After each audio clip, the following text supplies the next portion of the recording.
Next unit of concentration is that is molality.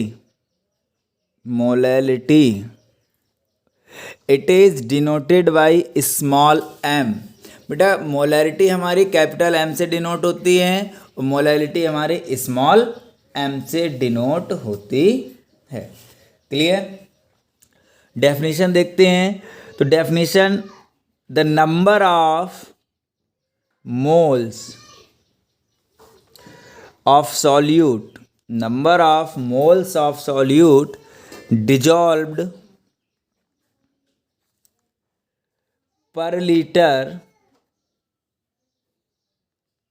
Sorry यहाँ पे molality है तो पर किलोग्राम आएगा, पर किलोग्राम ऑफ द सॉल्वेंट। ये ध्यान रखने वाली बात है बेटा कि मोलैलिटी में आता है लीटर और मोलैलिटी में आता है किलोग्राम। पर kilogram of the solvent it is called molality. It is called molality. Unit क्या होती है मोलैलिटी की बेटा? यूनिट होती है मोल किलोग्राम इनवर्स और मोल पर किलोग्राम। क्लियर? अब इसका फॉर्मूला कैसे बनेगा? मोलैलिटी क्या होती है बेटा? मोलैलिटी इक्वल टू होता है number of moles, number of moles of solute. ठीक है? और किसमें?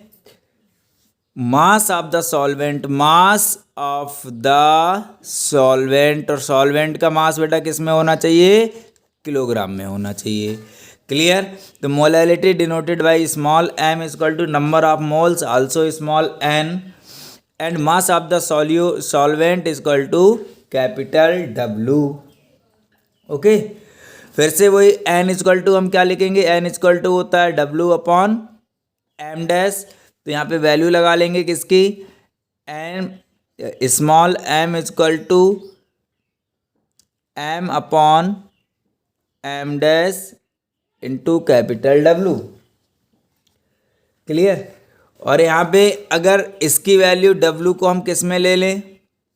ग्राम में ले लें तो ये हमारे पास आ जाएगा W अपॉन 1000 और इसकी वैल्यू को पुट करेंगे तो सेम जैसा हमारा उसमें आया था, ये आ जाएगा m equal to small w into 1000 upon m dash into capital W। अब small w equal to m dash capital W upon 1000। Okay बेटा?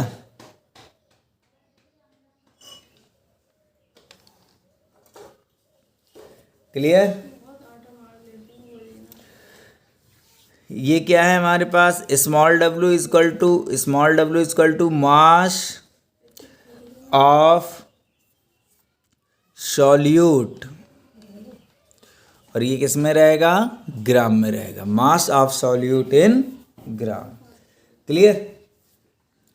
These are the another unit of concentration। एक और जो सबसे इम्पॉर्टेंट बात है कि molality of the solution does not change with temperature. जो मोलैलिटी होती है, molality of the solution does not change with temperature because it does not depend on the volume। क्योंकि ये वॉल्यूम पे डिपेंड नहीं करता है और जो चीज़ें वॉल्यूम पे डिपेंड नहीं करती हैं वो टेम्परेचर के साथ वेरी नहीं करती हैं। ओके बेटा?